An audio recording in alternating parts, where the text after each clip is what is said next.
रात का सन्नाटा, तेज रफ्तार ट्रेन की पटरियों की खटखटाहट और ठंडी हवा का शोर, यह सब कुछ उस सुनसान इलाके में और भी भयावह लग रहा था। रात के 2:30 बजे थे और ट्रेन की बोगी में सवारियां गिनती की थीं। ज्यादातर लोग अपनी सीटों पर झपकियां ले रहे थे। थकान और रात के सन्नाटे ने सबको चुप कर रखा था। लेकिन इस बोगी में एक ऐसी घटना होने वाली थी जो किसी के भी दिल को दहला दे। पिछले 1 महीने में यह चौथी घटना थी। 4 नौकरी पेशा महिलाएं रात के इस वक्त तेज रफ्तार ट्रेन से नीचे फेंक दी गई थीं। उनके शरीर पटरियों पर घसीटते हुए खून से लथपथ अंधेरे में कहीं गायब हो गए थे।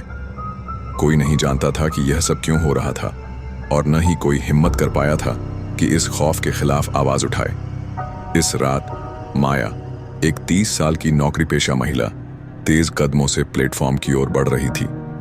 उसका चेहरा साधारण, साड़ी में लिपटा हुआ और आंखों में डर का एक अजीब सा मिश्रण था।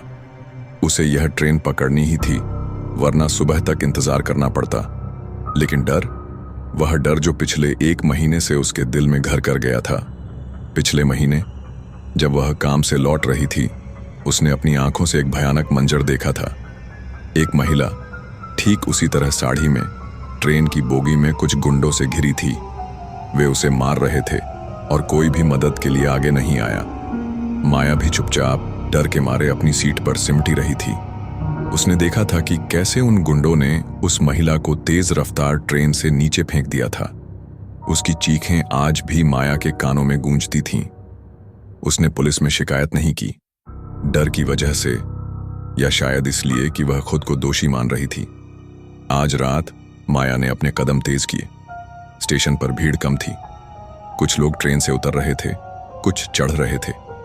माया ने ट्रेन की रफ्तार से अपने कदम मिलाए और एक झटके में बोगी के अंदर घुस गई। पूरी बोगी खाली सी थी। उसने डरते डरते एक सीट पकड़ी और खिड़की के पास बैठ गई। घड़ी में वक्त देखा, 01:45। उसने खिड़की खोली, लेकिन तेज हवा और बारिश की बूंदों ने उसे तुरंत बंद करने पर मजबूर कर दिया।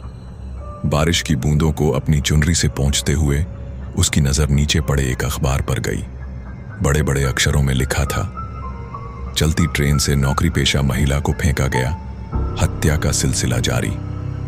उसके दिल की धड़कन एक पल के लिए रुक गई। अखबार में छपी उस महिला की तस्वीर को वह नजरअंदाज करने की कोशिश कर रही थी, लेकिन उसकी आंखें बार बार उसी ओर खींच रही थीं। तभी बोगी में कदमों की आहट ने उसका ध्यान खींचा। वह और सिकुड़कर अपनी सीट पर बैठ गई। हर मुसाफिर से डरते हुए बोगी में एक और लड़की दाखिल हुई। वह नौकरी पेशा लग रही थी, खूबसूरत, साड़ी में लिपटी, लेकिन थकान से चूर। उसने दरवाजे के पास वाली सीट चुनी और खिड़की के सहारे बैठ गई। ट्रेन ने अब पूरी रफ्तार पकड़ ली थी। रात का सन्नाटा और ट्रेन की आवाज एक अजीब सा डर पैदा कर रही थी। तभी 2 लोग बोगी में दाखिल हुए। उनके चेहरों पर गमछा बंधा था, सिर्फ उनकी आंखें दिख रही थीं। माया के दिल में वही पुराना डर फिर से जाग उठा। उसने 1 महीने पहले की घटना को अपनी आंखों के सामने फिर से देखा। वे दोनों धीरे धीरे बोगी में आगे बढ़े और दरवाजे के पास बैठी उस लड़की की ओर देखने लगे। लड़की थकान के कारण खिड़की से सिर टिकाए झपकियां ले रही थी। अचानक उनमें से एक ने लड़की के बाल पकड़े। वह चीखी, लेकिन उसकी आवाज ट्रेन की तेज आवाज में दब गई। दूसरा आदमी दरवाजा खोलने की कोशिश करने लगा। माया का दिल जोर जोर से धड़क रहा था। वह कुछ करना चाहती थी, लेकिन डर ने उसे जकड़ रखा था। लड़की मदद के लिए चिल्ला रही थी, अपनी जिंदगी की भीख मांग रही थी।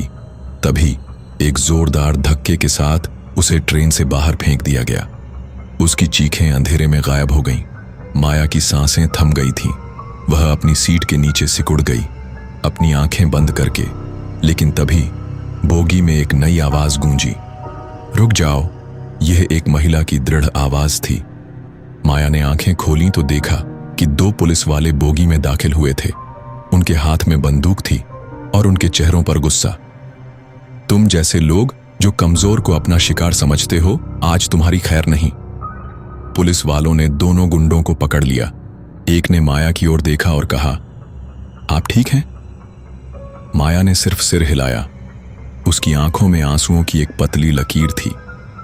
उसने उस लड़की की तस्वीर की ओर देखा जो अब अखबार में नहीं बल्कि उसकी आंखों के सामने थी। वह तस्वीर, वह चेहरा, वह दर्द, सब कुछ अब उसकी जिंदगी का हिस्सा बन चुका था। पुलिस वाले उन गुंडों को ले गए, लेकिन माया का दिल अभी भी धड़क रहा था। उसने खिड़की की ओर देखा जहां बारिश की बूंदें अब भी शीशे पर गिर रही थीं। उसने सोचा, अगर मैं उस दिन आवाज उठा देती शायद आज यह नौबत ना आती। लेकिन अब उसने ठान लिया था, वह चुप नहीं रहेगी। अंत माया ने स्टेशन पहुंचते ही पुलिस को पूरी कहानी बताई। उसकी आवाज में डर था, लेकिन उससे कहीं ज्यादा हिम्मत थी। उस रात उसने न सिर्फ अपनी जिंदगी बदली बल्कि उन तमाम औरतों के लिए एक मिसाल कायम की जो डर के साए में जी रही थीं। अंधेरे में एक उम्मीद की किरण जगी थी और माया उस किरण का हिस्सा बन चुकी थी। दोस्तों, यह रही आज की कहानी। आपको यह कहानी कैसी लगी हमें कमेंट कर बताएं। मैं अपने चैनल पर हॉरर कहानी और इसी तरह की बहुत सारी कहानियां लाता रहता हूं। अगर आपको हॉरर कहानी पसंद है तो एक प्लेलिस्ट हिंदी हॉरर स्टोरी नाम से बनी हुई है, आप उसे देख सकते हैं। जल्दी मिलते हैं एक नई कहानी में। तब तक अपना ख्याल रखें। धन्यवाद।